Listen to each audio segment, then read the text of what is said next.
Conocemos como Guerra Fría al periodo histórico que recogió el enfrentamiento político, económico, tecnológico, ideológico y social entre Estados Unidos y la Unión Soviética. La Guerra Fría se inició al finalizar la Segunda Guerra Mundial en el año 1945 y finalizó con la extinción de la URSS, que se encontraba mal en el ámbito económico debido a los gastos realizados en armamentos y con la caída del muro de Berlín en el año 1989, tiempo suficiente para que realizaran verdaderas atrocidades. En breve conocerás los 5 secretos más oscuros de la URSS.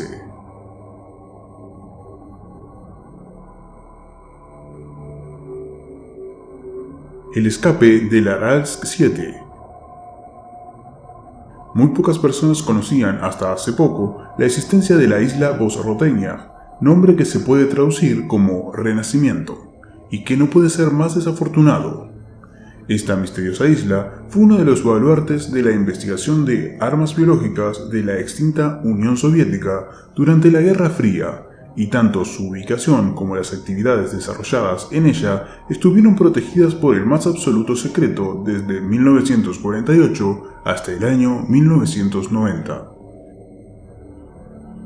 El nombre en clave de la isla era Aralsk 7 y las investigaciones fueron abandonadas en 1992 tras la caída de la Unión Soviética, habiendo sido utilizadas para investigar y desarrollar cepas de anthrax, botulismo o fiebre Q. En su traducción, Coxiella burnetii, entre otras.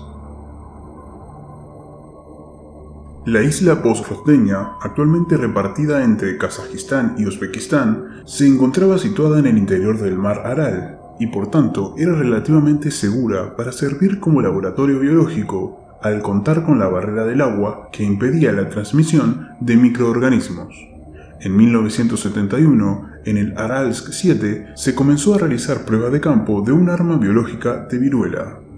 Debido a que la instalación era súper secreta, un desafortunado barco de investigación se acercó demasiado a la isla sin conocer el peligro que aguardaba allí dentro. Los vientos cambiantes y la casi total falta de precauciones de seguridad del laboratorio hicieron que la tripulación del barco quedase totalmente expuesta al virus.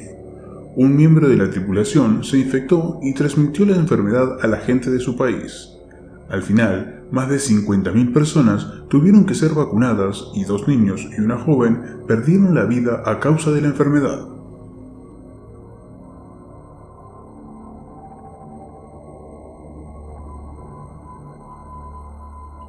La curiosa forma de negociación de la KGB. En 1985, algunos miembros del grupo islamista de Hezbollah secuestraron a 4 diplomáticos rusos para hacer que Moscú detuviera los asesinatos de las chiitas del Líbano, orquestados por Siria. Como era de esperar, la respuesta de Rusia fue bien clara y concisa: no solo no se cumplirán tus demandas, sino que solo tendrás pocos segundos para disculparte antes de que comience la matanza. Hezbollah, muy imprudentemente, creyó que Rusia iba de farol y mató a uno de los secuestradores, un hombre llamado Arkady Kaktkov. Fue entonces cuando Rusia demostró de qué era capaz. La KGB decidió combatir el fuego con más fuego y secuestró a un familiar del líder chiita de Hezbollah.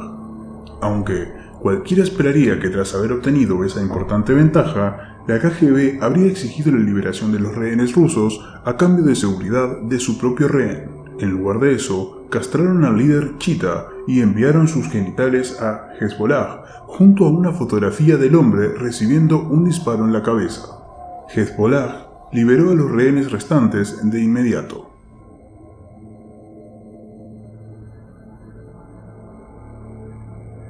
Stalin envió a 6.000 personas a una isla para que practicaran el canibalismo.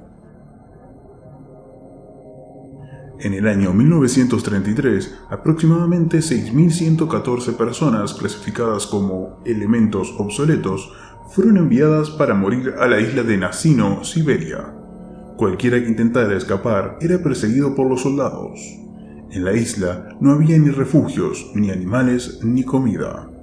No pasó mucho tiempo para que los prisioneros comenzaran a comerse a los primeros muertos y luego ayudaran a los moribundos a morir de a poco para comérselos también posteriormente.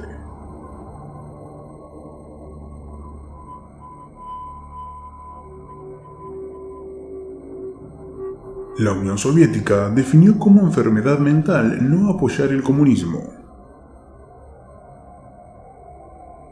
En teoría, el objetivo de la Unión Soviética y el comunismo en general era noble: una sociedad justa donde todos los individuos son iguales y nadie sobresale de forma injusta. Parece una idea espléndida. Entonces, lógicamente, cualquiera que se oponga a tal utopía debe estar mentalmente enfermo. Eso es lo que también pensaron los psiquiatras rusos. Sin embargo, los médicos soviéticos hicieron algo al respecto. Definieron literalmente el desacuerdo con esta afirmación como un síntoma de locura, por lo que todo residente del comunismo fue diagnosticado con esquizofrenia. Como era de esperar, la condición solo se contempló en la Unión Soviética y sus estados satélites, y aparentemente desapareció después del colapso de la URSS.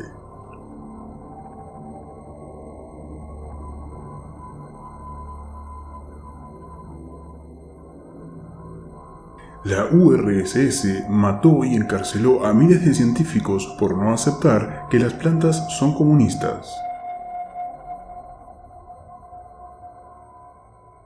Aproximadamente una década después de la formación de la Unión Soviética, Joseph Stalin conoció a Trofim Lysenko, un científico que defendía la teoría de que el comunismo era el estado natural del ser humano.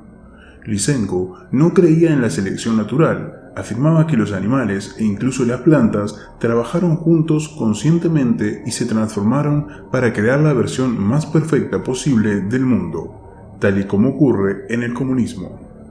De esta forma, una planta podría convertirse espontáneamente en otro tipo de planta completamente diferente. Es como si el trigo pudiese convertirse mágicamente en cebada bajo los factores ambientales adecuados. Stalin también creía que los animales a veces daban a luz a otros animales totalmente diferentes, porque no existen las especies en la naturaleza. Stalin estaba tan enamorado de estas teorías que la declaró doctrina científica oficial de la Unión Soviética. Cualquiera que se opusiera a ellas era encarcelado o ejecutado. Al final, unos 3.000 biólogos perdieron sus trabajos o su vida porque se atrevieron a sugerir que un perro no podría dar a luz a un gato si le venía en gana.